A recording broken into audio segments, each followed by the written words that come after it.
Bienvenue au podcast Les Deux Jetis, épisode 24. Aujourd'hui, au podcast, on va parler de l'entrevue d'Elon Musk à la BBC Yep. Et aussi de l'histoire du Dalai Lama. et aussi la publicité controversée de la marque de bière Bud Light. Yep. Ben, Kevin, écoute, j'ai plein de notes ici là, parce que j'ai pas eu le temps de les mettre dans mon cahier. Habituellement, j'ai le temps de le mettre dans mon petit cahier, mais Ouais. en fait, j'ai écouté l'entrevue qu'Elon Musk a faite à la BBC. Et la BBC, c'est les médias britanniques. Ouais, British Broadcast Company. Corporation. Corporation. British. Fait que la BBC, en fait, Elon Musk est allé faire une entrevue qui était diffusée aussi sur Twitter Space, je pense, Ouais. c'est ça que ça s'appelle? Space. Ouais. Fait que les gens peuvent écouter en même temps qu'il fait cette entrevue en live dans Twitter Space. Fait que là-dedans, je l'ai écouté, puis vraiment, j'ai senti qu'il y avait un peu de malaise, en fait, entre les deux. Ben, c'est surtout qu'il y a eu deux grosses controverses. Ouais. Il y a eu l'histoire de, comment dire, la préparation du journaliste a été remise en cause Ouais. parce il dit dans l'interview qu'il n'a pas été sur Twitter depuis un certain temps et il a porté certaines accusations sur la modération de Twitter. Et il y a aussi la diffusion de cette entreprise, de cette entrevue qui pose des questions. Parce que pour certains, en gros, il y a beaucoup de journalistes ont posé la question si les chiffres du nombre de personnes qui ont écouté l'entrevue n'ont pas été boostés par Twitter. Mais en fait, c'est comme tu disais, les journalistes, ça faisait au moins 3-4 semaines qu'ils n'étaient pas allés sur Twitter. Ouais. Puis, fait que c'était pas peut-être les meilleurs des journalistes pour parler au CEO de Twitter. Non. Fait que là-dedans, ce qui paraît, lors des les Twitter Space, il y avait 680 000 personnes qui étaient en écoute. C'est ça qu'Elon Musk avait dit à la fin vers la fin de l'entrevue. Là. Oui, mais c'est ça qui est remis en question. Parce que durant l'entrevue, il y a eu beaucoup de soucis techniques. Et comment ça fonctionne pour compter une view, c'est qu'il y a un délai pendant lequel, si tu es actif, tu comptes comme une vue. Admettons que tu sois actif sur Twitch, mettons. Je pense Twitch, le temps, c'est 5 secondes. Si tu regardes une vidéo pendant 5 secondes, tu comptes comme une vue. Ok, je comprends. Mais ce qui s'est passé pendant le Twitter Space, c'est qu'à un moment donné, il y a eu un souci technique. Beaucoup de personnes se sont déconnectées et se sont reconnectées. Ouais. Et on ne sait pas le délai qui était compté pour le 5 secondes de Twitch, là, Ouais. pour compter une vue. On ne sait pas c'était combien de temps sur Twitter. Donc ça se peut que plusieurs personnes aient été comptées plusieurs fois. Ah, ok, il y a peut-être plusieurs personnes qui ça Qui se capté sont comme déconnectées. comme qui des se sont- nouveaux, genre. Ouais, c'est ça. Ah, ok. Parce que c'est quoi le temps? C'est 5 secondes aussi, j'imagine, qui calcule le Je sais pas. Twitter a justement eu beaucoup de changements dans son algorithme récemment, donc je ne sais pas. Mais peu importe, parce que cette entrevue a quand même été diffusée par après, a été vue par plusieurs personnes, Oui. honnêtement, surtout parce que comme la manière comme ça s'est déroulé. Mais au début, tu sais, lui, les journalistes, il a beaucoup parlé de Twitter, en fait, si Elon avait des regrets par rapport à l'achat de ça. Fait que lui, il a dit que c'était difficile. Il y a un moment où c'était difficile quand même, parce que, tu sais, la compagnie, elle faisait pas d'argent. Puis il y avait... Je pense que pour qu'elle survive, il faut au moins minimum, genre, qu'est-ce qu'elle avait dit, 4 milliards, genre? Le truc avec l'achat de Twitter, c'est que on a suivi la procédure qui s'est passée, ça a duré plusieurs mois. Là. Ouais. Et à un moment donné, on sentait que, comment on dit, Elon Musk a été un peu forcé par les actionnaires de Twitter à respecter son offre. Ouais. Parce que là, il essaie de justifier que la valeur de Twitter a été surévaluée. Exactement, ouais. Donc, il a ce gap-là qu'il essaie de compenser en ce moment. Ouais, mais c'est ça, en fait, c'était pas 4 milliards, mais c'était une perte de 3 milliards qui faisait. Puis il restait juste 1 milliard dans le compte de vente, puis c'est que ça équivalait à juste à 4 mois de survie de compagnie. Fait que s'il faisait rien, la compagnie allait vraiment faire faillite. Fait qu'il y avait juste 1 milliard de dollars, mais 1 milliard de dollars c'est beaucoup, mais pour une compagnie avec tout ce qui est comme Twitter, c'est presque rien. C'est pour ça qu'il avait décidé aussi de couper plein d'employés aussi. Ouais. Puis le journaliste lui demandait est-ce que ça fait pas mal, genre, est-ce que vous regrettez de faire ça? Lui, il dit c'est certain que ça fait mal, genre, de couper des gens. c'est certain que ça fait de quoi, mais c'est pour la survie de la compagnie, en fait. Ben, oui, dans un sens. La question, c'est plus, comment dire, est-ce que c'est les, les bonnes sections qui ont été coupées? C'est ça la question. Parce que beaucoup de personnes qui ont été coupées ont travaillé dans la modération, par exemple. Ouais. Et ben, la discussion où le journaliste voulait l'amener, c'était justement sur la modération, mais il n'a pas fait des recherches. Donc, ouais. Mais en même temps, c'est comme il dit, il y a tout le temps une relation, lui et les médias maintenant, il y a une relation des genres d'amour et de haine genre, entre les deux, là, pour Musk? Elon Musk, ouais, c'est Ouais. ça qu'il dit. Mais de toute façon, tu Ben, sais, même s'il dit qu'il se fait tout le temps attaquer par tous les médias et même sur les réseaux sociaux, sur Twitter, parce que lui, il dit, mais ben, tu sais, par tous les médias. Il était sur Fox il y a ouais. Ouais, pas par 2 jours. tous les médias, mais quand même, il se fait attaquer quand même par beaucoup de médias. Puis C'est lui, un- il dit que tous les gens qu'il a bloqués, il les a enlevés, fait qu'ils sont tous débloqués. Puis en plus, lui, il va jamais mettre off les commentaires. Fait que, tu sais, il les laisse ça au libre. Pour lui, Sur sa page perso. Ouais, ça passe faire ça, exactement. Fait que, tu sais, pour lui, il s'est fait attaquer, c'est comme devenu une habitude. Dans un sens, oui. Mais, comment dire, est-ce qu'il a besoin de supprimer les commentaires? Non. Ce qu'il a besoin, c'est de s'assurer que ce sont les bons commentaires qui soient vus. Et je ne sais pas si tu as vu ben, quand ils ont rendu l'algorithme de Twitter public. Là. Ouais. Est-ce que tu as lu un peu? Non. Ok.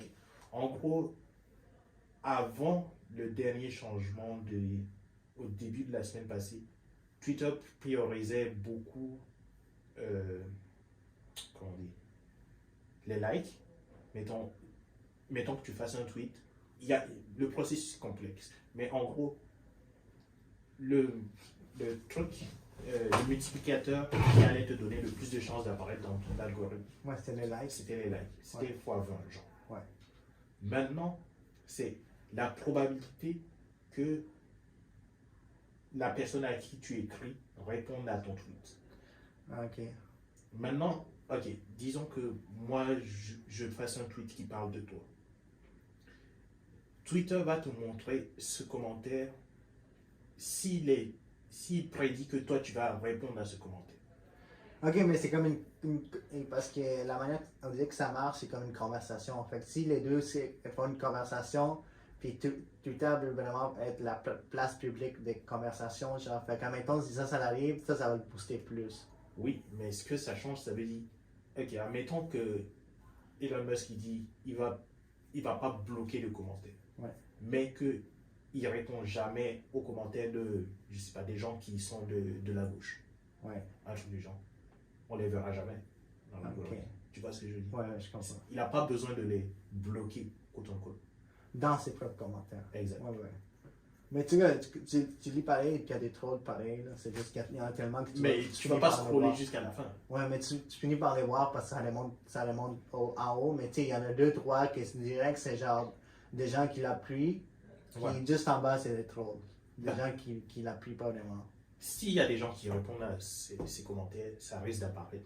Ouais, mais tu vois, déjà, dès qu'ils publient quelque chose, les gens sont ah bravo, Elon Musk va changer le monde. Fait que déjà là, c'est des gens pro Musk, on va dire, là, maintenant. Ouais. Puis tu descends un petit peu plus, puis là, c'est des trolls, des gens qui n'aiment pas vraiment. Fait que là, j'imagine, plus tu descends, plus c'est des trolls.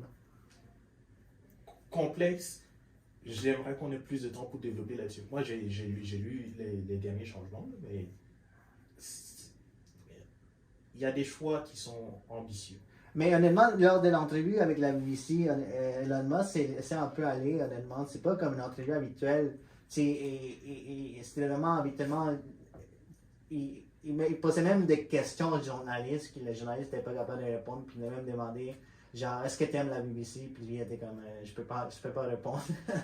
Ben, Les journalistes ne pouvaient pas répondre. Mais tu sais, au début, Elon Musk a dit qu'il avait quand même un certain respect pour la BBC. Tu sais, c'est quand même une institution des médias vraiment qui ça fait longtemps qu'il est là. Mais il a quand même. Il fait l'entrevue justement parce qu'il a quand même du respect. Mais la manière que c'est déroulé, Elon Musk, on dirait qu'il y avait quelque chose contre. Peut-être pas avec le journalisme, mais avec ses médias en tant que tel. c'est ça ma question. C'est à la fin de l'entrevue. Pour toi, est-ce que la balance penche plus? Ok. Musk est en faveur, ben pas en faveur, mais donc, est-ce que la vision de quelqu'un qui suit Elon Musk penche vers une perception positive des médias ou au contraire, les réponses qu'il a données après en caractérisant cette entrevue sur la réputation de la BBC, ça va jouer dans le même discours un peu qu'on a vu avec Trump qui dit que les médias manipulent la masse des gens, etc. etc. Mais en même temps, il a été très respectueux, puis jamais vraiment, tu sais, il est resté dans ce contexte, mais il a quand même pas, il s'est pas laissé faire par les journalistes. Mais en même temps, il changeait souvent des hors-sujets. Tu sais, à un moment donné, il disait que son chien, c'est le CEO de la compagnie, comme. Fait qu'il prenait pas au sérieux à 100%, mais il gardait cette allure de genre de crédibilité par rapport à ceux qui l'écoutaient. Fait mon souci avec ça, c'est pas le contenu dans l'entrevue en tant que tel. ouais.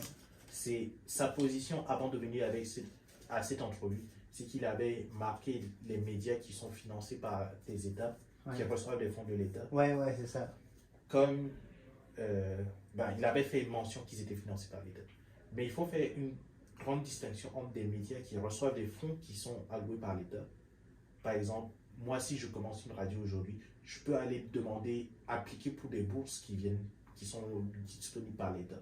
Ça ne veut pas dire que l'État me fournit les nouvelles que je dois écrire. Non, c'est ça. Mais il y a du financement qui vient de l'État, mais c'est toi qui gères tes nouvelles. Exactement. Et certains médias dans d'autres pays, on peut penser par exemple à la Chine, où des médias sont la Chine ou la Russie, mettons.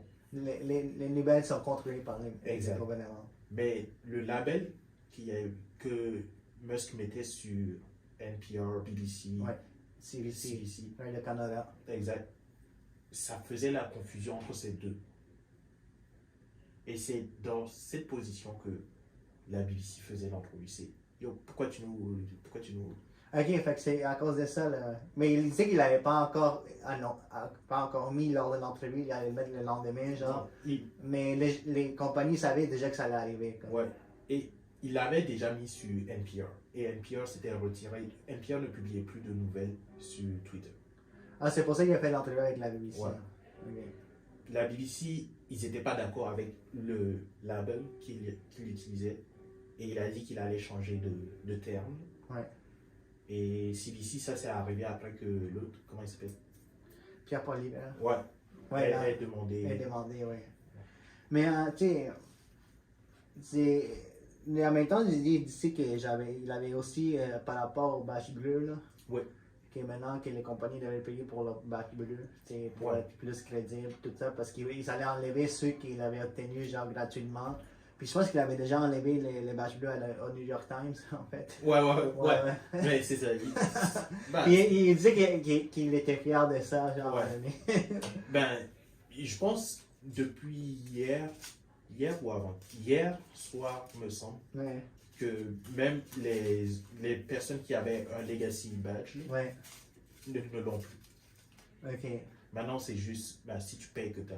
Ouais, c'est ça. Mais en fait, que ça sert à quoi d'avoir ces systèmes payants alors qu'il y en a qui l'ont obtenu gratuitement. Fait que ça dévalorise aussi le système payant.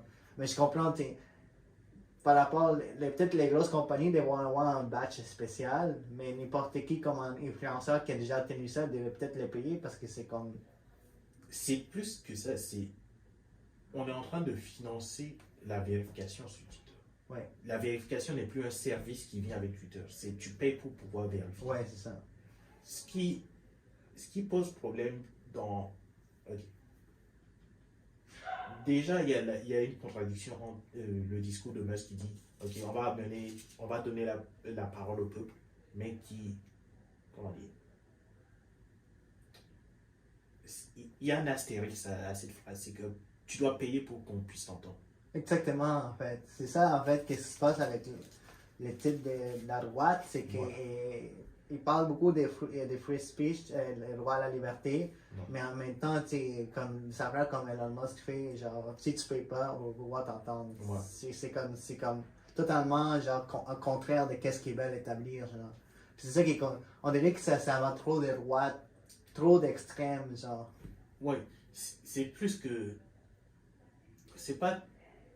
Mais admettons, genre juste pour les cas, si moi je veux pas avoir des guns, Ouais. puis c'est ce qui, tu sais, les autres ils vont me dire, mais t'as pas le droit de dire ça, mais j'ai le droit de dire ça, mais ceux qui disent sont pro-gun, ils vont me dire non, mais toi t'as pas le droit, mais en même temps, ça, tu sais, j'ai le droit de dire que j'en veux pas.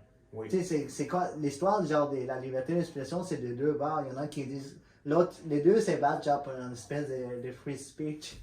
Oui, ben, et on Mais peut- il y en a un qui est un peu plus focusé que l'autre, on va dire, évidemment la droite est évidemment. c'est plus que il y a plusieurs définitions de la liberté d'expression Ouais. et que il y a une version qui est plus, comment dire, il y a la version de la liberté d'expression où tu peux dire tout ce que tu as envie de dire et sans crainte pour ta vie, mettons.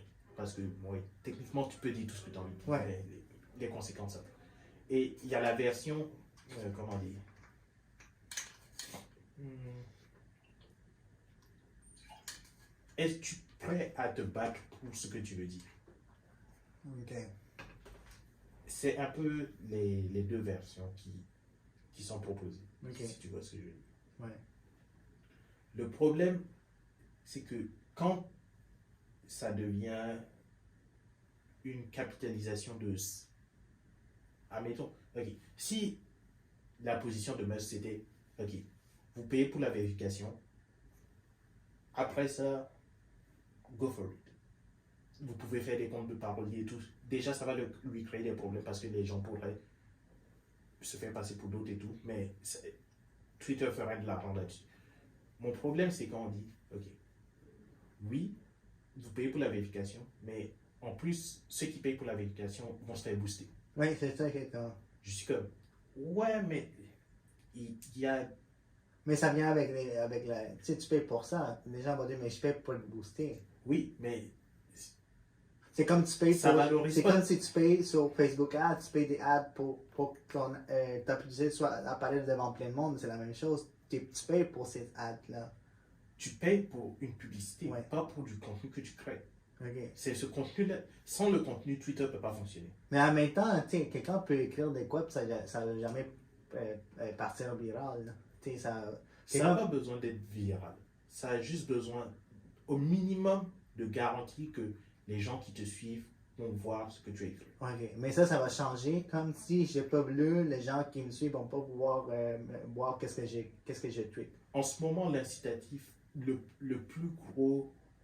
Comment ça Le minimum, ça, c'est genre, c'est celui que tous ceux qui me suivent peuvent au minimum voir ce que j'ai publié. Oui, mais la façon dont l'algorithme fonctionne en ce moment, il y a de fortes chances que si la personne à qui j'écris ne répond pas ou n'engage pas d'une certaine façon avec mon tweet, tu vas disparaître. Mais en même temps, si j'ai bleu, c'est 100% certain que tous mes followers vont voir mon tweet.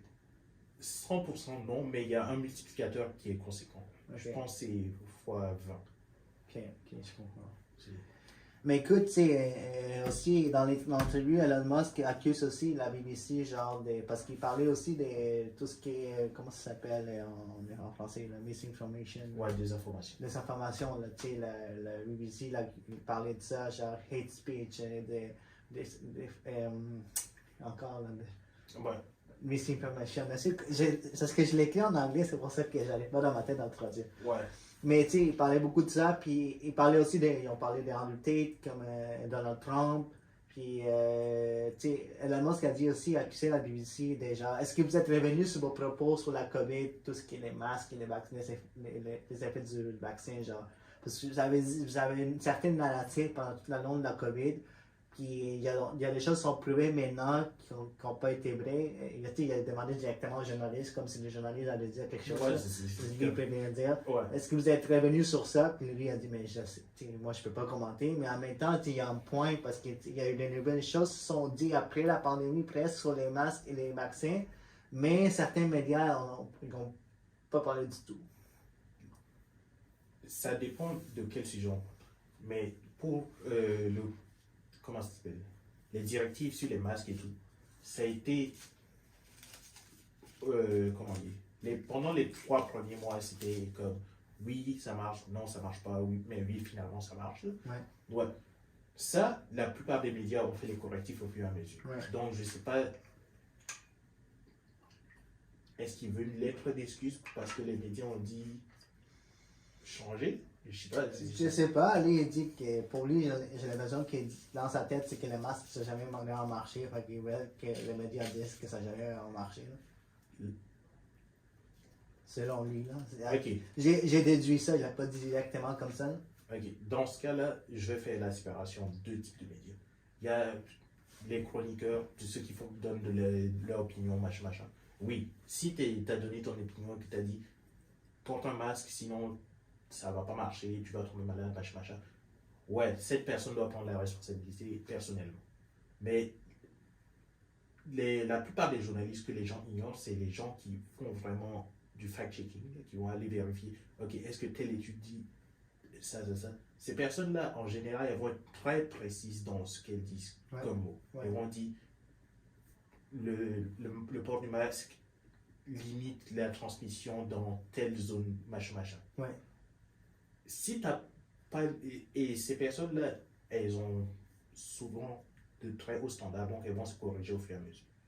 Si tu as mal lu ce que cette personne a dit, I don't know what to say.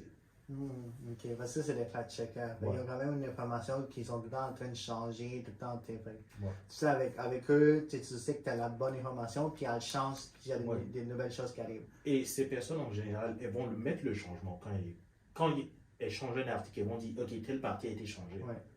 Mais ça, ils travaillent pour différents types de médias. Là. Ouais. Ben, ils vont travailler sous le même umbrella. Ça peut être BBC, mais ok, je prends l'exemple basic, Fox. Ouais.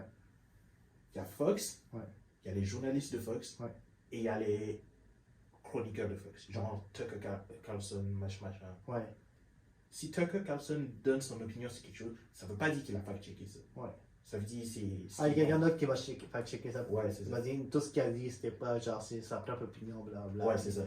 Puis voici les si tu prends ce que Tucker dit pour un fait, merde. Ah, mais il y a beaucoup de gens qui prennent ça ça pour des faits. Dans les deux côtés, là, pas juste Fox, CNN aussi la même chose. Exact. Mais il faut faire la distinction entre l'opinion de quelqu'un et les faits.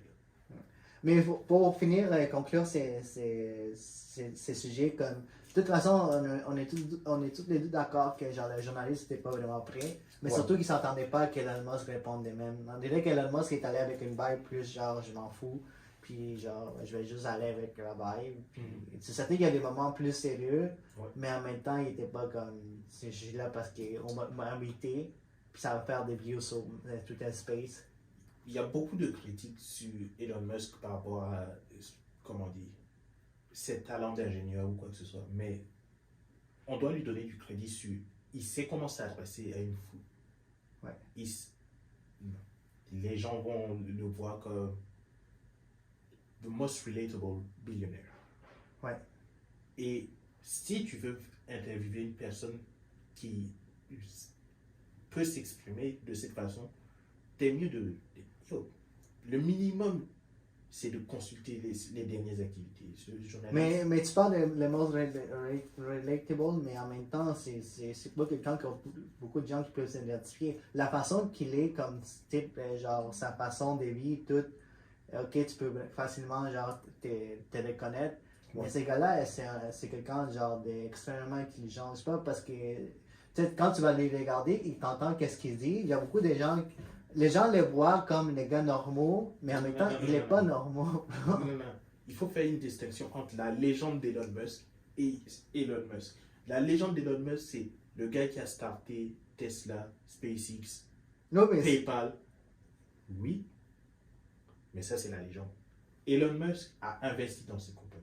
Oui, non, mais je parle de seulement, il est intelligent. Fait qu'en même temps, tu peux pas dire que quand tu vas aller devant lui, il faut t'attendre que ces gars-là, c'est pas quelqu'un qui c'est une entrevue genre normale qui est comme avec n'importe qui. C'est un gars qui est juste, même pour répondre, il va prendre genre des secondes entières pour penser à ce qu'il dit. Puis des fois, il va sortir des choses que des fois tu vas pas comprendre. Si tu l'écoutes comme il faut, c'est un gars genre celui qui l'entrevue, c'est pas une tâche facile. C'est quelqu'un qui est pas genre. Il faut être préparé. Ouais. Tu peux pas. Admettons, t'as Albert Einstein devant toi, genre, tu sais, c'est que... J'irai pas jusque. Non, mais admettons, t'as Albert Einstein, tu sais que cette personne-là est extrêmement intelligente, puis cette personne-là, peut-être qu'il va te dire des mots dans son lexique à lui, qui, quand tu vas être le dire, tu vas pas comprendre, puis la majorité des gens vont pas comprendre. Ouais. Mais il faut que tu sois quand même préparé, il faut que tu aies quelqu'un, un journaliste qui est capable de prendre ce qu'il dit, puis les rendre plus humains, ou des questions, genre. Ok, voici la nuance que je fais. Quand tu vas voir Albert Einstein, je prends ton exemple, il y a des termes scientifiques que tu es obligé de préparer, tu es obligé de lire. Oui, oui, c'est ça. Quand tu vas rencontrer Elon Musk, tu es obligé de comprendre les dynamiques de comment il s'adresse au public, de comment comment dire. C'est quelqu'un qui est, je ne sais pas si tu as lu un peu sur euh, la, bah, la rhétorique des... Non, j'ai pas envie de le comparer à des leaders qui ont été mal perçus comme pendant la Seconde Guerre mondiale et tout, là. Mais il a cette capacité à s'adresser à une grande foule. Oui, il est capable de simplifier ses mots, mais en Oui. même temps, je pense que si tu es devant lui, c'est certain qu'un journaliste, à moins que lui aussi a quand même un journaliste il doit être préparé avant de se rendre à interviewer ce type de personnes-là, parce que ce type de personnes-là, c'est pas les plus faciles à interviewer. Donc, pas par ce qu'ils disent, pas aussi parce qu'ils sont, tu comprends? Voici ma différence. Ok. Quand la BBC accepte une entrevue avec Elon Musk vient pas pour parler aux journalistes de la BBC, il vient pour parler aux gens qui regardent l'entrevue. Oui, mais tu réponds aux questions qu'il va lui poser, genre. Oui. Mais imagine-toi, ok, tu viens d'arriver sur Terre, il y a un gars qui dit qu'il va amener les humains sur Mars, qui bâtit des compagnies dans ce but-là. Il y a une perception qui vient avec ces projets. Ouais. Cette perception est très différente de l'individu. Oui, non, c'est ça. Je parle pas de sa légende.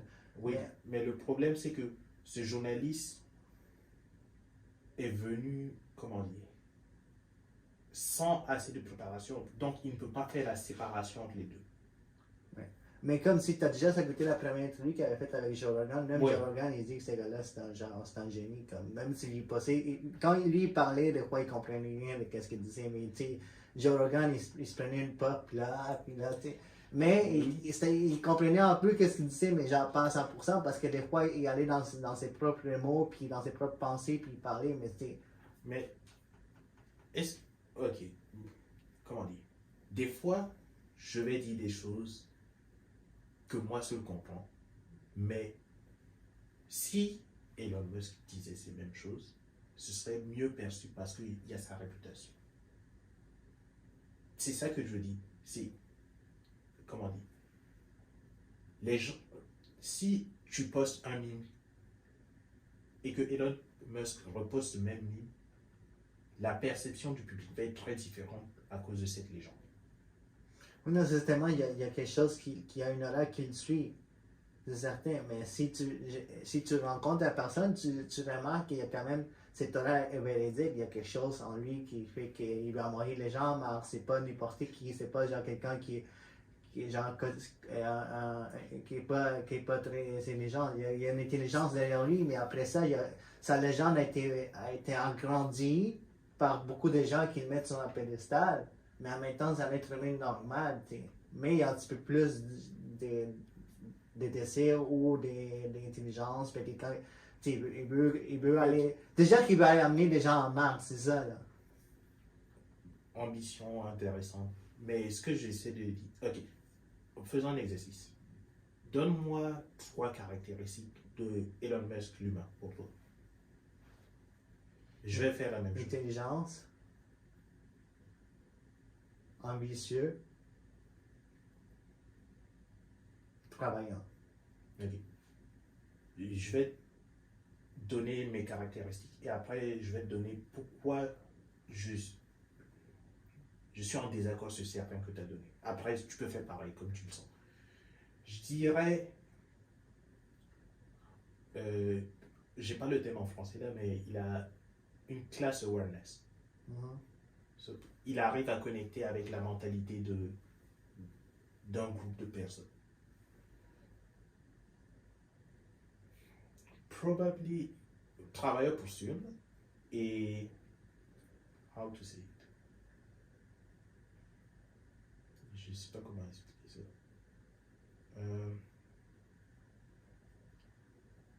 Une bonne perception des finances, mettons. Il, il arrive à voir le potentiel d'une compagnie. Ok. L'intelligence, ça peut être séparé en plein de domaines. Si on parle de strictement de la capacité à comprendre de l'information, je dirais pas que Elon Musk c'est un des meilleurs ingénieurs. Je dirais que c'est un ingénieur average. Ok. Mais si on parle de l'intelligence, comment dire, je dois parler à 10 000 personnes pour les convaincre qu'on doit aller sur Mars. Ouais, là on est d'accord. Ok. Et la troisième caractéristique que tu avais donnée, c'est Ambitieux. ambitieux. Oui, tout à fait. Mais le problème avec l'ambition, c'est que, comment dire, Je pense pas qu'ils fassent des compagnies. Puis si t'as pas vraiment l'ambition, je pense pas que tu vas pouvoir faire plein de compagnies puis régler ça. Être travaillant, il y a plein de gens qui sont travaillants. oui, mais mon problème avec l'ambition, c'est que certaines personnes, quand elles atteignent un certain niveau de richesse, n'ont plus besoin de donner le crédit aux personnes qui travaillent sur un projet. Admettons, au niveau de Tesla, il y a eu ça. Au niveau de SpaceX, il y a eu ça. Au niveau de OpenAI, il y a eu ça. C'est une tendance qu'on voit. Son ambition fait qu'il s'attribue beaucoup de mérite. Ouais, ça, j'ai vu de plus en plus que c'est quelque chose qui lui, il aime vraiment, comparé aux autres milliardaires, là, il aime vraiment plus les spotlights. Ouais. C'est un gars qui aime vraiment être là devant la caméra, puis quand il est là, il aime show off, par rapport à ses tweets, tout ça. Ouais. Bill Gates, par exemple, c'est quelqu'un aussi qui est très devant la caméra, mais lui, c'est toujours centré sur ses projets, sur ces choses-là. Mais Elon Musk, on dirait qu'il aime être ça devant les caméras, il aime ça, genre, grandir les choses, puis... Juste le fait qu'il est rentré quand il avait acheté Twitter, il est rentré avec un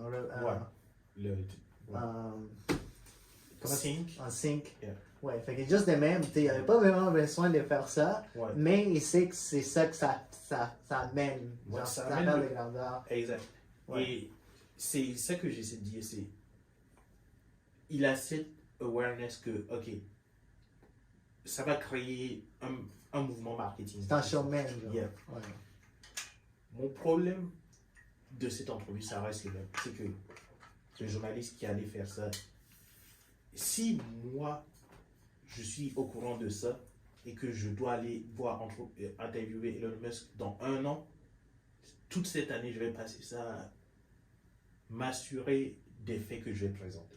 Ok, mais admettons, genre, tu t'aurais préparé, il t'aurait Ouais. préparé, Ouais. mais Elon Musk, j'aurais venu avec la même mentalité de s'opposer, genre. Il t'aurait déstabilisé, Oui. il t'aurait pas, tu sais, même, ok, c'était pire parce qu'il était pas prêt, mais peu importe que tu sois prêt ou non, lui, il avait déjà en tête de, genre, de vraiment déstabiliser l'entrevue puis les prendre à son avantage. C'est Même normal. si tu lui poses les meilleures questions, il va te répondre.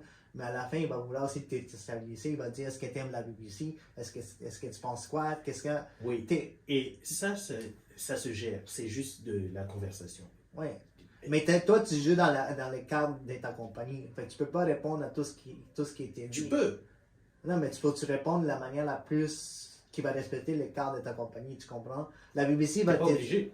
Ben oui, mais t'as comme un cadre de la BBC que tu dois respecter. Même si t'es full préparé, lui, la seule chose qui va venir, déjà, il vient juste pour déstabiliser, genre. Ouais. Même si c'est à 100% prêt.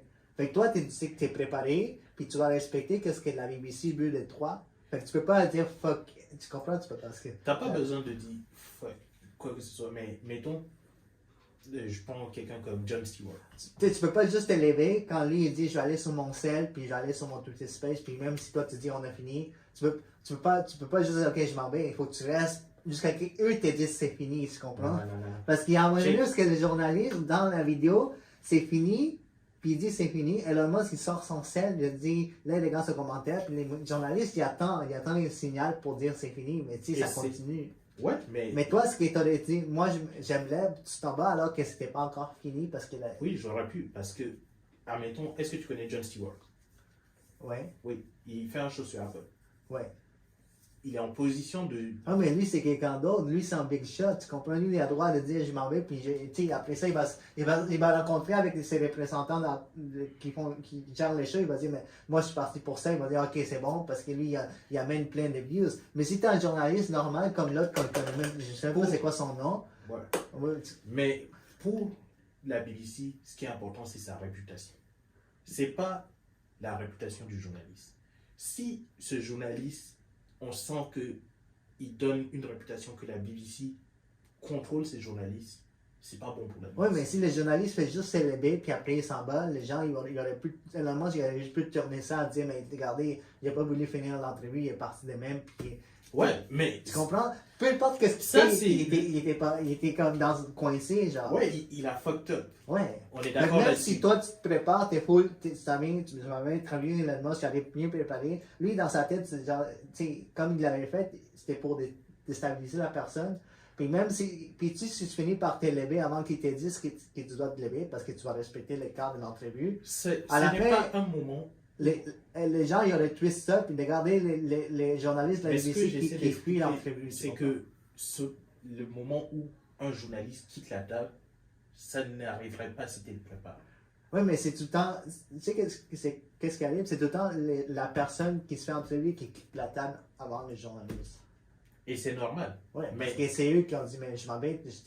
Mais, Si tu connais ton sujet, mais tu sais, justement, une fois, il y a Donald Trump, une fois qu'il est parti de son entrevue, parce que la madame lui posait plein de questions qui n'étaient pas d'accord, puis ça allait arriver avec plein de gens. Oui. Un journaliste qui quitte l'entrevue, j'en ai rarement vu ou presque pas. Là. moi, Parce qu'ils doivent respecter, c'est leur travail, ils sont payés pour. c'est pas parce que tu es À moins payé que ce pour- soit un gros chef, un gros journaliste qui a vraiment genre un Larry King, genre, là, tu sais. Il dit, moi, je le prends pas, puis je m'en vais. Si un journaliste se retrouve devant les caméras face à quelqu'un, ça suppose que, comment dire, il a déjà vérifié tout ça avant. S'il ne voulait pas faire l'entrevue, il ne l'aurait juste pas fait. Oui, mais des fois, ils sont juste balancés. Ils disent, OK, toi, vas-y. Qui veut entrer Elon Musk? Ben, il a dit oui, là, mais Ouais. sauf qu'il n'a pas fait le boulot. Ouais, mais en même temps, tu peux pas juste dire, je m'en vais, parce que là, Elon Musk, Ben, tu peux pas dire je m'en vais le jour même. Ouais, mais il peut pas dire dans l'entrevue, il voulait en finir là, puis tu le vois vers la fin. Après, il a continué à poser des questions vers la fin, d'autres questions. Moi, Là, Elon Musk a répondu, mais tu sais, à un moment donné, il regarde de quoi? Il regarde seulement les gens du tournage, puis il regarde qu'est-ce qu'on fait, bro. On finit, you fucked up, man. il finit, puis il n'y a personne qui avait une réponse. Tu comprends? Lui, il peut pas juste dire, moi, je m'en vais, toi, tu c'est ton sel. Lui, il attendait un signal, la BBC dit, on coupe. Là, même ceux qui étaient là, ils ne savaient pas quoi faire. Fait que c'était pas juste les journalistes. Le journaliste, tu vois qu'il regarde quelqu'un, il dit, genre, Ouais. qu'est-ce qu'on fait? Mais Il y a personne qui dit, mais qu'est-ce qu'on fait? Tout le monde ne savait pas quoi faire. Il devrait y avoir quelqu'un qui gère, qui a dit qu'il est quand même quelqu'un qui est là pour superviser, qui dit, OK, on coupe l'entrevue C'est- ici. Il n'y a c'est- personne qui l'a fait. mais c'est le rôle du journaliste. ça. Les Quand- journalistes, regarde, les journalistes, des fois, c'est pas leur rôle. Il y a quelqu'un qui lui dit, mais l'entrevue finit là. Dans le show, ok, admettons jusqu'à la production du show, il y aura un producer qui va trouver les invités et tout. Il y aura des writers qui vont faire la rédaction, machin. Il y aura les caméramans. Mais sur le plateau, il y a le journaliste, il y a un régisseur, puis Mais là, je pense que tu comprends peut-être un journaliste normal avec quelqu'un qui anime un show, talk show, tout ça, parce que lui, peut-être, il a plus de pouvoir, puis il dit, maintenant, je vais couper ça là, on coupe ça ici. Mais un journaliste qui a été juste balancé des mêmes, parce que moi, je te parle de comment j'ai perçu la vidéo, puis tu vois, même les gars, ils se tournent vers quelqu'un pour regarder, genre, qu'est-ce qu'on fait. la caméra, Il y a- c'est sûr. Non, il regarde, puis tu vois dans la face, il dit, qu'est-ce qu'on fait? Parce que le gars, il est sur son sel, l'entrevue est finie, l'entrevue n'est pas finie. Il y a quelqu'un qui dit, non, c'est fini, on coupe, puis il a dit, OK, bye, Elon Musk, parce qu'il l'avait dit, mais l'entrevue est presque finie. Ouais. Puis il était en train de dire bye, Elon Musk est sorti de son sel, puis là, ils sont restés pendant 5-6 minutes à. Tu me décris ce que tu as vu. Ouais. Est-ce que c'est possible que la personne à qui il a parlé soit juste un caméraman ou juste quelqu'un qui était dans le studio. Mais d'avoir pas juste un caméraman, il y aura quelqu'un d'autre. Que le caméraman est en contact avec quelqu'un d'autre. Ouais, comme? Avec quelqu'un d'autre en producteur. Tu sais, quelqu'un. Peut-être que c'est juste les deux. Mais il y a quelqu'un qui doit. Peut-être des. Mais, il y a aussi le journaliste, il dit on coupe, mais lui, il n'avait pas le pouvoir pour le faire parce qu'il ne l'aurait fait. Je ne pense pas. Parce que il s'agit d'une entrevue avec l'homme le plus riche du monde. Tu donnes trop de pouvoir au journaliste dans ces moments-là. Peut-être qu'il y en a qui seraient capables de le faire, mais lui, il l'a pas fait. Puis, tous les deux, on est d'accord qu'il était pas prêt du tout. Puis on est d'accord aussi qu'Elon Musk, il était pas là juste pour parler, genre, correctement. Il venait pour, genre, vraiment déstabiliser puis il voulait s'en prendre à la BBC. Puis, tu sais, le journaliste était juste comme, moi, je suis pas la BBC, mais tu sais, lui, il avait un vendetta contre la BBC. Le journaliste n'était pas prêt, puis ça tournait dans cette entrevue un peu, genre, laissante. Moi, ma perception, c'est s'il y avait quelqu'un qui avait plus de préparation que le journaliste sur place, il aurait juste pris sa place. Peut-être, mais peut-être il aurait été mieux préparé, mais je pense, honnêtement, on sait qu'Elon Musk aurait arrivé avec le même mindset. Oui, mais ce que je veux dire, c'est si sur le plateau, quelqu'un pouvait prendre des décisions meilleures que le journaliste, admettons s'il y avait le rédacteur en chef de la BBC, il aurait juste sorti le journaliste et puis il aurait fait l'entrevue à la place. Peut-être, il aurait juste coupé l'entrevue là. Il aurait dit, ok, c'est fini, on va juste arrêter ici. Puis, mais en même temps, c'était déjà diffusé en live sur Twitter Space. Fait que même s'il dit, on va couper l'entrevue, on va éditer l'entrevue, genre les gens l'ont écouté au complet. Pas éditer, juste dire aux journalistes, yo, tu connais pas de quoi tu parles, sors, on va mettre quelqu'un d'autre. Ouais, mais peut-être il y a personne qui était là pour ça. Là.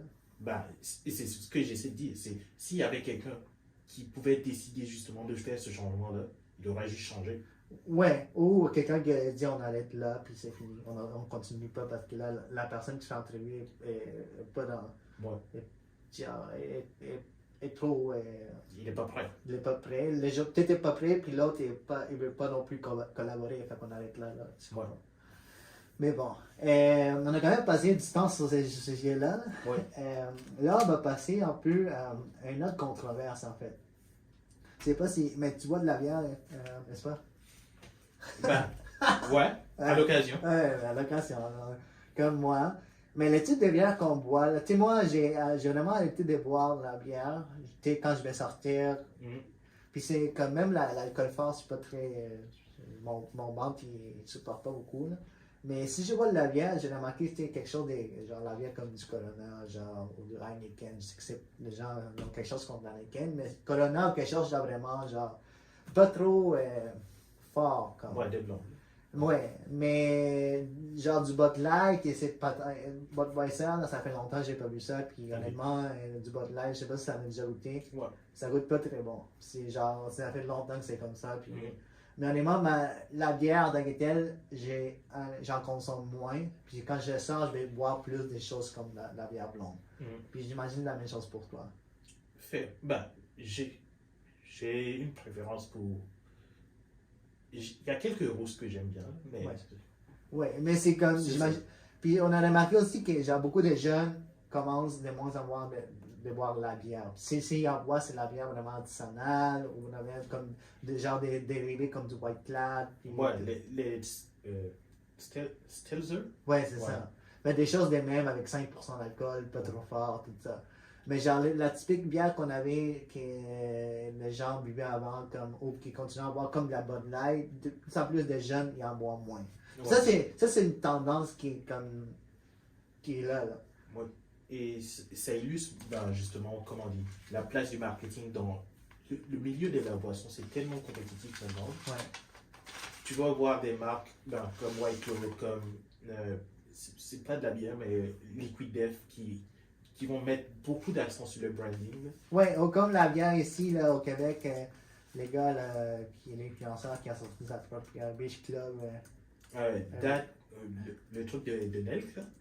Ouais, attends. C'est l'alcool. Beach Day Every. Genre, il y a un influenceur québécois qui a sorti sa bière. Là. Ok. Ouais. Ben, les influenceurs entrent dans le milieu de la boisson et tout. Mais pour revenir à notre sujet, ce qui a été marquant pendant le début de la semaine passée, je sens, c'est une collaboration entre. C'est ça. En fait, j'ai des Beach Day Every Day. Fait que c'est ça, c'est un influenceur québécois qui a ça. Là, c'est une boisson qui est sortie, puis c'est vraiment populaire, mais c'est genre type 5% d'alcool avec fruité, genre avec plein de saveurs. Mais comme tu disais, Collaboration ouais. entre.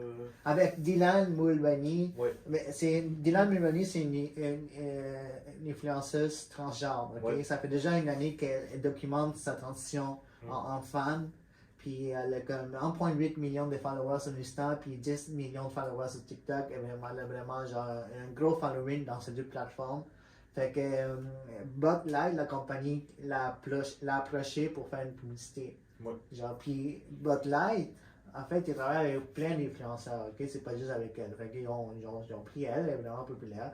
Parce qu'en fait, ce qui se passe, c'est que celle qui s'occupe du marketing, elle s'est rendu compte que genre, s'ils changent pas, si ça attire pas les jeunes à venir boire du Bud Light, la compagnie elle est plus excitée. C'est ça qu'elle disait. Puis en quelque sorte, on vient tout juste en parler, c'est vrai. Les gens ont l'habitude de boire de moins en moins de bière, c'est pas juste la Bud Light, mais la bière en général. Ouais. Puis c'est genre, ils vont remplacer par d'autres types de bières légers, tout ça blonde. Fait qu'ils ont pris cette influenceuse, puis ont fait une publicité que je sais pas si tu l'as vue. Ouais. Moi, je l'ai vue, puis honnêtement, c'est pas la publicité, j'ai rien contre que ce soit transgenre, que la fille, la personne, elle a fait transgenre et tout. La façon que la publicité a été faite, premièrement, c'était fait pour genre un événement sportif. March Madness, qui je pense que c'est du football, non? Basket. Basket. C'est un tournoi, c'est intercollégieux de basketball. Exactement. C'est un événement de basket. Puis elle a dit qu'elle ne sait même pas c'est quoi ce type d'activité. Déjà là, il y a pas vraiment quelque chose qui est bien dans le script. Genre, okay? Je pense même pas qu'il y avait un script. Je pense qu'on lui a juste dit, yo, fais des stories avec notre boisson. Oui, mais déjà là, il faut que tu saches au moins c'est quoi l'événement, genre. Ouais. Puis je sais pas si c'était sincère quand elle parlait de genre de l'événement. Ça se voyait qu'elle dit, mais je sais pas c'est quoi l'événement. Puis la seule chose qu'elle sait, c'est que Bud Light, pour genre, célébrer son 365 jours qu'elle a fait sa transition, lui a envoyé une canette avec son image, avec sa face. Okay? C'était ça en fait. C'est ça en fait la publicité. Ouais. Fait qu'elle a reçu ça. Puis elle a parlé, c'est un concours aussi, que les gens vont aller sous la vidéo sur Instagram, puis ils vont gagner 15 000 $, puis avec des prix. Puis à la fin, elle me dit, peu importe l'équipe que vous soutenez, je le soutiens. Mais c'était pas, honnêtement, c'était pas genre sincère. C'était vraiment genre, c'était dit comme c'était. Puis si les gens vont les prennent, si les gens cliquent sur la vidéo, puis les gens achètent la Bud Light, ça marche. C'est ça. Il n'y avait pas vraiment de script, c'est elle qui en a parlé, puis on dit, mais comme beaucoup des compagnies font avec des influenceurs, on dit, fais ta propre vidéo, puis distribue-la. Je ferai juste une nuance. D'après moi, c'était sincère, c'était juste pas intéressé. Elle était pas intéressée. Mais est-ce que c'est une fan genre du basket, c'est universitaire, hein? Ouais. C'est une fan du basket universitaire? Clairement pas. Est-ce qu'elle boit du Bud Light? Il y a peu de chance. Ouais, c'est ça. Fait, elle a juste goûté un petit peu. Là. Ouais, juste un petit peu. Elle a juste dit, ils m'ont dit de faire ça, je fais ça. Puis, ciao, bye. Il n'y avait pas beaucoup d'intérêt. Ouais. Mais elle était payée pareil. Ouais. Elle a payé. Fait ça a mal tourné, premièrement, parce que les gens qui boivent du Bud Light ne s'identifient pas à elle. C'est pas vraiment les publics cibles. Les gens, ceux qui continuent à boire du Bud Light, les personnes qui boivent, c'est pas des gens qui vont rentrer dans son type d'audience à elle. Elle, c'était pour aller chercher des nouvelles personnes pour l'attirer à la marque. Oui, on en avait un peu parlé là, mais l'impression que j'ai, c'est pas tant que, comment dire, le public qui boit Bud Light était en colère, c'est plus que, comment dire, les gens imaginent un certain type de personne qui boit du Bud Light. Quand on dit Bud Light, tu imagines un Américain moyen, vieux, un peu gras. Ou genre un frat collégial avec une casquette en arrière, puis pas de chandail. Genre. Les jeunes, je dirais même pas là, je dirais c'est plus âgé. Plus âgé, mais il y en a quand même des jeunes. Ouais. Mais, les gens, ça a été très facile pour eux de critiquer l'image que Bud Light était en train de projeter. Pour beaucoup de personnes, c'était de l'hypocrisie de la part de Bud Light. Mais en même temps, cette publicité n'était pas faite pour cette audience-là, elle était faite pour attirer une nouvelle audience. Oui, mais la controverse vient du fait que dans la tête des gens, Bud Light, c'est pas Les la a marque, trahis, genre. ouais, c'est pas la marque inclusive. Ouais, les gens, Bud Light a trahi l'audience, les clients qui sont pas, genre leurs clients loyaux, qui s'identifient pas à elle, qui veulent juste boire une bière sans vraiment c'est rentrer dans la guerre des gens et tout ça. Là. Ouais. Parce- D'une certaine façon. Parce que honnêtement, si tu regardes la publicité en tant que telle, ça ne fit pas avec le type de gens qui boivent la Bud Light. C'est pas, ça ne fit pas, c'est que c'était mal fait. Ouais. C'était un stun en un mouvement. C'était pas, il n'y avait pas une campagne derrière, il y avait pas un mouvement, il n'y avait pas une cause. L'histoire même n'était pas bonne. Ouais. C'était pas du bon marketing. Ouais. C'était juste, on jette ça et puis on va voir qu'est-ce que ça fait. C'est comme ils disaient, on va essayer avec elle, ça marche, c'est raté de nouveau. Leur but, sincèrement, c'était vraiment attirer une nouvelle clientèle, Ouais. mais ça a blessé leur clientèle qu'ils avaient, genre. Ouais. Ouais. Mais c'est ça qui est intéressant dans le marketing. C'est une campagne à succès. Tu vois qu'il y a une cause derrière. Tu vas voir, par exemple. Mais ça, il n'y avait pas rien, c'était juste comme si. Parce que comme je t'ai dit, Bud Light travaille avec plein d'influenceurs, c'est comme si c'était pas juste elle, il y a plein d'autres influenceurs. Oui.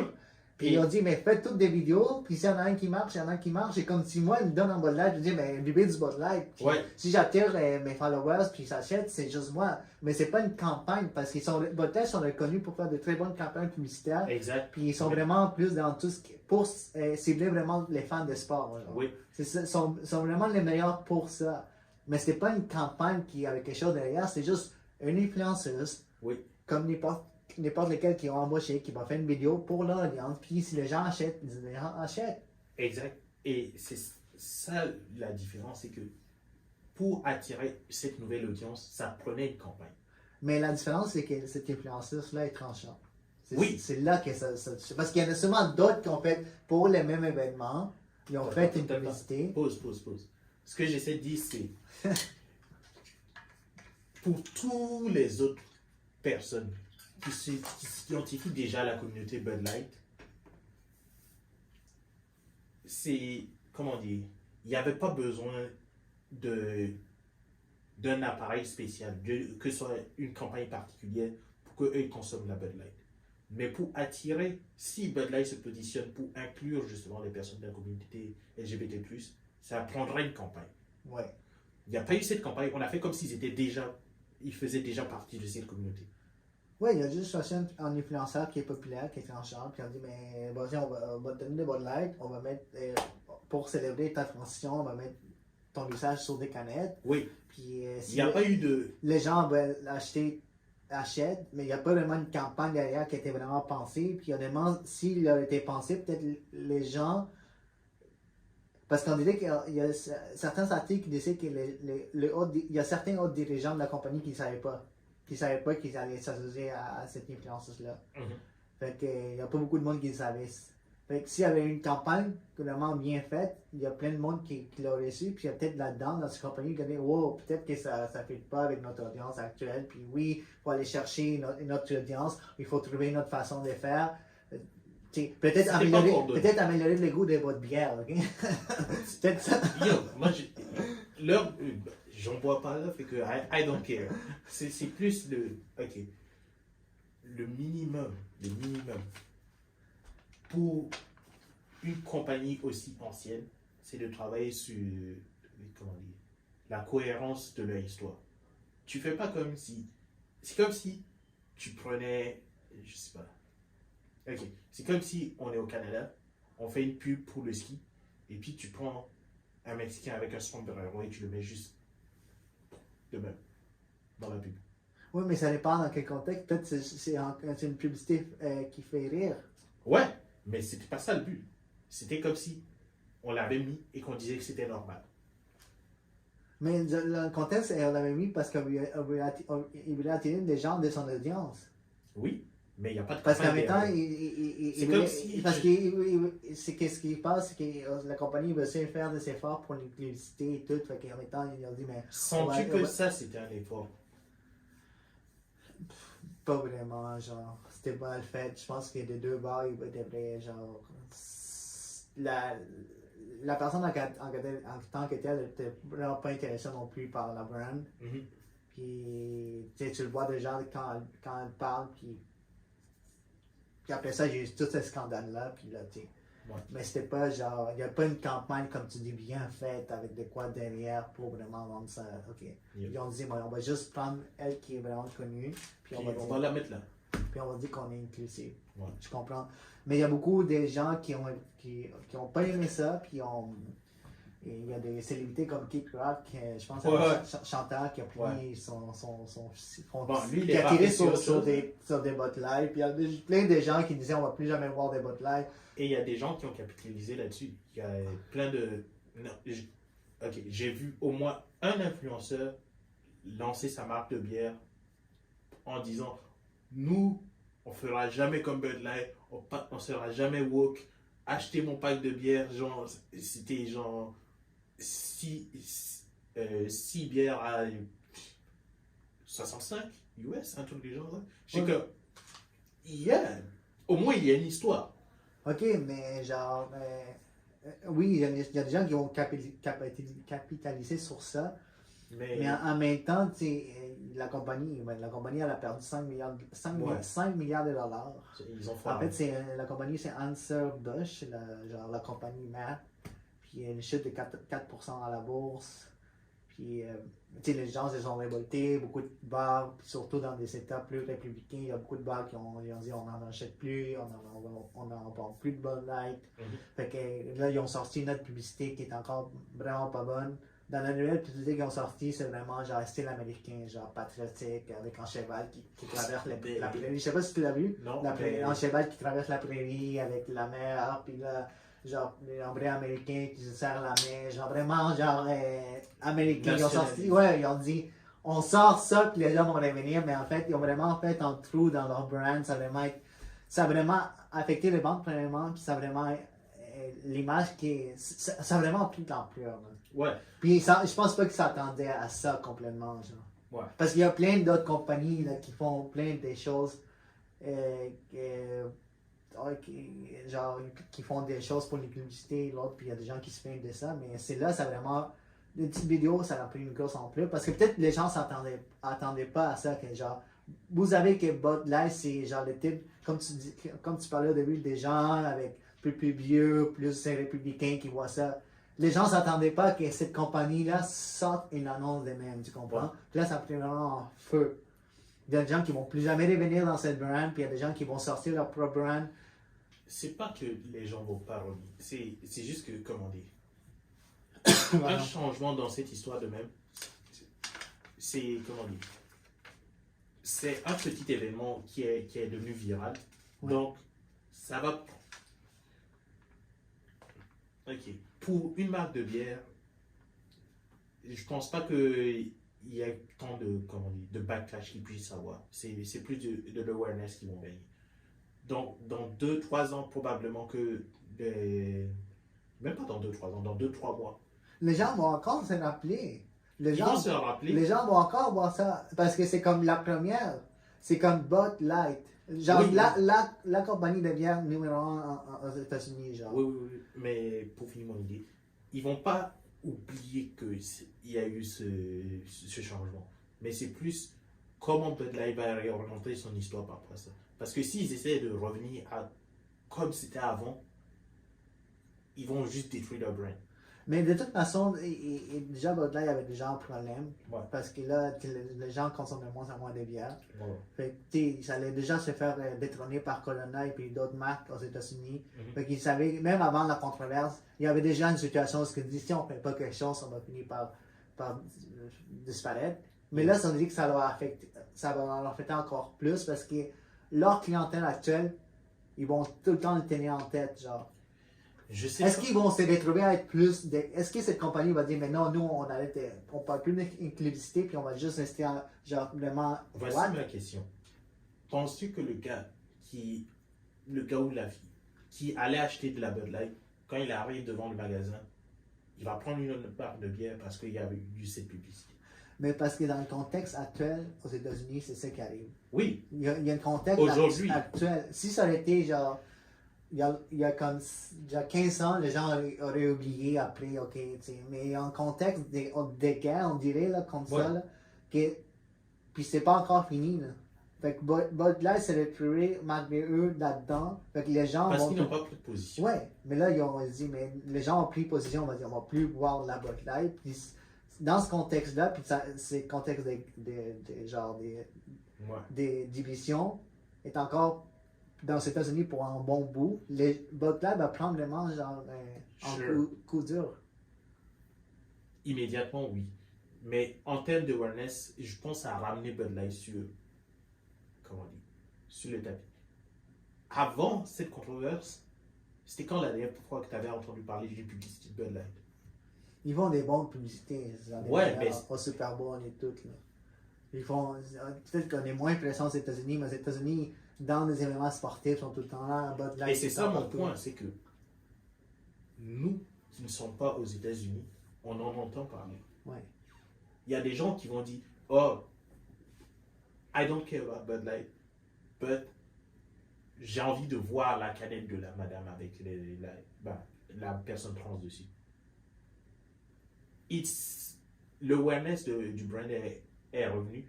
D'après moi, il y aura 2 à 3 mois de délai avant qu'on voit les conséquences de ça. Fait que tu penses pas que ça va faire mal à la compagnie? Ça va le faire mal tout de suite. Là, tout de suite, oui. Mais il y a une fenêtre de 2 à 3 mois où comment ils vont orienter leur campagne publicitaire va changer, comment dire. Mais moi, j'ai l'impression que ça va leur faire mal pour un bon bout à cause du contexte actuel. Mais en même temps, je pense qu'ils vont vraiment se centrer sur un côté plus roiteux parce qu'ils sont rendus compte ils vont pas être capables d'attirer ils vont arrêter des genres parce que là ils sont comme dans son chemin genre turbulent parce qu'ils vont dire on peut pas aller chercher une nouvelle clientèle, on peut pas aller chercher ils peuvent pas aller chercher cette nouvelle clientèle qui est un peu plus genre ouverte LGBTQ tout. Ils peuvent pas aller la chercher. Ils veulent pas, ils l'ont pas bien fait. Oui, mais là, ils peuvent pas. Parce que là, il y a leur audience qui vont dire si vous le faites, tout est fini. Est-ce qu'ils vont se dire, mais à la place d'aller vers ça, on va retourner vers notre clientèle actuelle puis être plus extrême droite avec des publicités patriotiques puis dire, mais nous, on est la vraie bière des États-Unis. Et moi, je mets un astérisque là-dessus. Si les gens n'ont pas cancel Nike pour toutes les campagnes qu'il y a eu, je pense pas que ça va être Bud Light.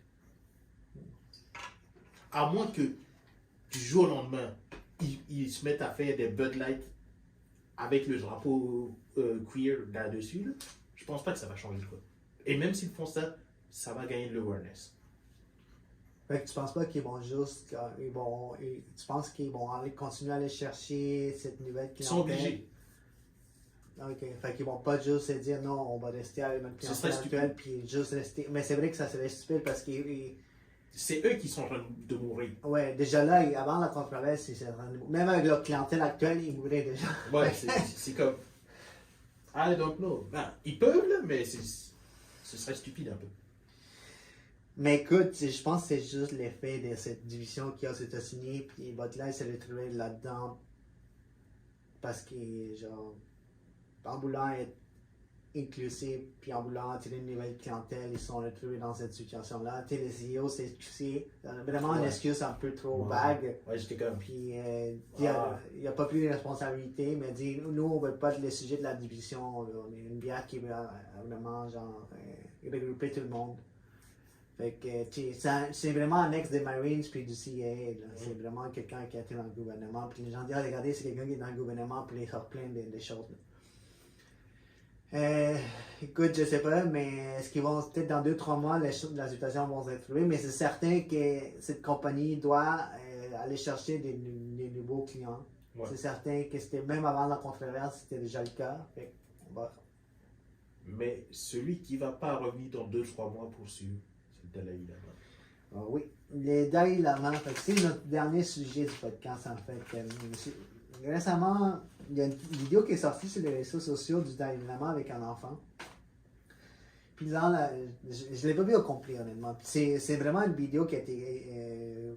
c'est pas l'ensemble de l'entrevue. l'entrevue. De l'événement. C'était juste vraiment lui avec l'enfant. Ouais. Où est-ce que lui, l'enfant vient le voir, puis il lui donne des câlins, puis là, le Dalai Lama, il dit, ok, tu sais. Ben, déjà, pour résumer le petit clip, là, Ouais. c'est juste, il appelle l'enfant, il lui fait un câlin, il lui fait la bise, et puis après, il le regarde et puis il dit, yo. Ah, je le dirai pas. Fait que là, il dit, qu'est-ce qu'il a dit? Mais là, il a dit, genre, il a sorti, le Dalai Lama a sorti la langue, puis il a demandé à l'enfant de sucer la langue. Ouais, c'est ça. c'est C'est comme ça ça qu'il faut le dire. Fait que tu le vois, là, Ouais. il sort sa langue, puis il demande à l'enfant, puis l'enfant le fait. Il a fait, il a tué? Non, il s'est rapproché, mais il l'a pas fait. Ok. S'il l'avait fait, je pense L'enfant ne l'a pas fait. Ouais. Mais genre, le Dalai Lama a sorti sa langue. Ouais. Puis là, tu l'entends dire qu'il vient de le faire. Ouais. Et puis ça a vraiment été un gros coup dans les réseaux sociaux, puis ça s'est partagé partout. Fait que pour ceux qui ne connaissent pas le Dalai Lama, mais c'est le 14e Dalai Lama, c'est genre vraiment celui qui. Comment tu peux dire ça? C'est lui qui est au niveau du Tibet, c'est vraiment les... Ouais, c'est une figure religieuse, Oui, mais je- qui représente le mouvement de libération du Tibet. Ouais. Là, vraiment. C'est bon. Super résumé d'une histoire compliquée. C'est la Chine revendique les territoires du Tibet comme faisant partie de son territoire. Ouais. Le Tibet se considère indépendant. Ouais. La figure qui avait, comment dire, assez de connexion à l'international pour rassembler la communauté internationale derrière lui, c'était le Dalai Lama. Mais surtout lui, parce qu'il y en a eu d'autres. Là. Oui. Surtout lui a été Oui. le plus important. Ça fait 60 ans qu'il se bat pour ça, genre pour prenez les droits du Tibet libre et tout ça. Fait que surtout depuis longtemps qu'il est dans l'espace public. Là. Oui. Puis il a tout le temps été prenez l'amour, prenez la non-violence, prenez la protection des enfants, puis tout ça, prenez. Lui, il était comme, c'est genre une espèce de Mère Teresa, genre, ok, dans le même sens. là. C'est vraiment Il y avait au déjà niveau eu, au niveau de l'espace public, tu sais. là. ben, il y avait déjà eu des controverses à cause de parce qu'au Tibet, comme Dalai Lama, il avait beaucoup de serviteurs. Je pense qu'il avait 9000 serviteurs, tout du genre. Là. Fait que, pas Mère Teresa, mais il était bien perçu. Ouais, mais tu sais, des controverses, à un moment donné, il a dit si une femme est Dalai Lama, il faut qu'elle soit belle. Tu sais, des choses de même. Yeah. Des controverses qu'il y a eu, mais il a tout le temps une bonne image. Oui. Fait que là, cette histoire-là fait en sorte que ça ternit son image au niveau international. Yo, il était si proche comment dire? Parce que, comme Dalai Lama, il a un principe de réincarnation. Ouais. Et en ce moment, il était dans... En gros, il menaçait de ne pas se réincarner parce que la Chine disait qu'ils avaient trouvé le prochain Dalai Lama. Ah. Et ben, il y avait cette menace-là et il disait que soit il allait trouver quelqu'un, soit il n'allait pas se réincarner. S'il ne trouve pas quelqu'un d'assez, how to say it, worthy, il n'allait pas se réincarner. Quand tu parles de réincarner, c'est-à-dire Ben, revenir, prochain Dalai Lama, 15e Dalai Lama. qu'il va juste le faire comme il va continuer? Ou Ouais. il va venir dans un nouveau genre, puis il va. Je ne connais pas toutes les nuances, Parce mais en gros, quand le Dalai Lama meurt, ben, il y en a un autre prochain. c'est Ouais. que- et Qui est choisi, genre. ouais, c'est ça. Mais c'est comme si c'était la même personne, entre guillemets. Ah, il est réincarné dans l'autre. Ouais, c'est ça. Mais l'autre, c'est pas un enfant, c'est un adulte, là, déjà. Ben, c'est pas un adulte, là. C'est comme s'il reprenait sa vie, mais en ayant le bagage de l'autre d'avant. Ah, ok, genre, comme en passage. là. Ouais, c'est ça. Ok, mais. Mais c'est ça, c'était comme, ok, il avait l'autorité de pouvoir dire à la Chine, non, c'est pas lui parce que j'ai désigné lui. Ouais, là, c'est un niveau religieux, là. Ouais. C'est pour ça, fait que. Ouais. Mais comme leader religieux, avec ce clip-là même, c'est pas bon. Mais maintenant, ça fait longtemps qu'on n'avait pas entendu parler du Dalai Lama. Là. Fair, Ouais. but c'est pas le genre d'attention que tu veux. Exactement. Mais là, il y a beaucoup des. C'est parce que là, il y a beaucoup de gens qui disent que la vidéo est vraiment pas prise en contexte. Évidemment, elle est hors contexte parce que c'est pas l'ensemble de la vidéo. Puis il y a beaucoup aussi au niveau de la culture tibétaine. Ouais. C'est contexte culturel aussi qui est différent, genre. Ouais. Ce que j'ai lu là-dessus, c'était qu'il y a une salutation où on tire la langue. C'est en mémoire d'un événement où il y avait un roi qui. Mais en fait, c'est genre une relation parce qu'ils disent, comme tu as dit, c'est une relation des grands-pères et fils au niveau du Tibet. C'est genre câlin, bisous, genre, et puis après ça, genre au niveau de la langue, je sais pas si Se tirer, Ouais, c'est tirer la langue. Le problème, c'est juste la partie où il demande à l'autre de sucer la langue. Mais là-dedans, il y a beaucoup de gens qui disent c'est parce qu'il faut comprendre que le Dalai Lama, son anglais n'est pas parfait. C'est pas ça exactement qu'il voulait dire. Puis là, dedans, le défendre en disant que c'est genre monsieur 80 ans, 80 quelques ans, puis son anglais n'est pas parfait. Puis c'est pas. La traduction qu'il voulait sortir, c'était pas exactement ça. C'était pas que bien sucer la langue, c'était vraiment genre lui, il voulait peut-être tire-moi la langue, mais il a pas dit de la bonne façon, genre. Maybe, c'est juste que le nombre de personnes qui vont entendre cette version, déjà l'entendre, puis ensuite la croire, est infiniment plus petit Ouais. que le nombre de personnes qui ont vu la version. Parce qu'il y a une vidéo après de la mère du garçon, puis Mhm. du garçon qui disent qu'ils sont vraiment une rencontre positive, il n'y avait rien de mal, ils ont Ouais. vraiment aimé, ils ont le Dalai Lama était extraordinaire. Puis c'est la mère du garçon qui a organisé l'événement aussi, là. Elle a eu juste des bons mots, là. À ce niveau-là, c'est pas tant une justification au niveau de, comment dire, de la culture. Parce que, mettons, oui, aux États-Unis, il y a certains États où techniquement, je pense que c'était la semaine passée, on parlait d'un État où on peut se marier à 12 ans ou un truc du genre. Tu peux, mais culturellement, ça passe pas. Exactement. Mais tu sais, au Tibet, la langue, il n'y a pas quelque chose de sexualisé comme ici. Genre, pour eux, c'est comme le nez, le soleil. On dirait qu'ils disent qu'il y a beaucoup au niveau de l'Ouest, l'Occident, la langue est sexualisée. Pour eux, ça, c'est quelque chose qui est comme. C'est comme une oreille, un nez, fait que c'est pas contexte I don't know sexualisé. about that. Mais c'est ça que j'ai lu c'est pas moi qui le dis, c'est des Tibétains là, qui me disent. Là. Oui, mais le Dalai Lama, il voyage. Là. C'est comme. Il peut pas. À partir du moment où cette vidéo est diffusée en ligne, ok. Admettons. Disons. Oh, je pense que la madame, elle veut. Les gens, il va être 8 heures bientôt. Ouais. Admettons que la madame, elle veut. Je dis la madame. Ok, je reprends. Admettons que le Dalai Lama, il veut aller en visite dans un pays musulman. Ouais. Il va pas amener de porc. Non, mais c'est pour ça qu'il s'est excusé. C'est Oui. pour ça qu'il s'est excusé parce qu'il a compris que qu'est-ce qu'il a fait était mal vu dans d'autres pays. Mais il s'est pas excusé. Comment dire? Il a dit. C'est même. Non, je pense pas que ce soit lui là, mais son équipe a dit que. Il s'excusait auprès de la famille comment dire, de l'enfant Oui. pour la perception que la rencontre a eue. Il s'est pas excusé pour son acte. Tu vois ce que je dis? Ah, que la rencontre, puis ça a amené beaucoup de problèmes pour la famille. C'est ça. Oui, oui. C'est- Mais écoute, ça a vraiment tarni l'image parce qu'il y a beaucoup de. Auprès de la population générale. Oui. Il y a beaucoup de gens qui disent que si ça a peut-être été en cours, genre des Chinois, puis là, qu'ils veulent le mettre. Ouais. Ils veulent ternir sa réputation parce que, tu sais, comme tu as dit, on s'est dit, la vidéo est plus longue, il y a un contexte derrière ça. La vidéo qui est partagée sur les réseaux sociaux, c'est juste un petit bout du moment. Ouais. Puis, mais déjà là, c'est mal vu. Puis lui, il l'a fait.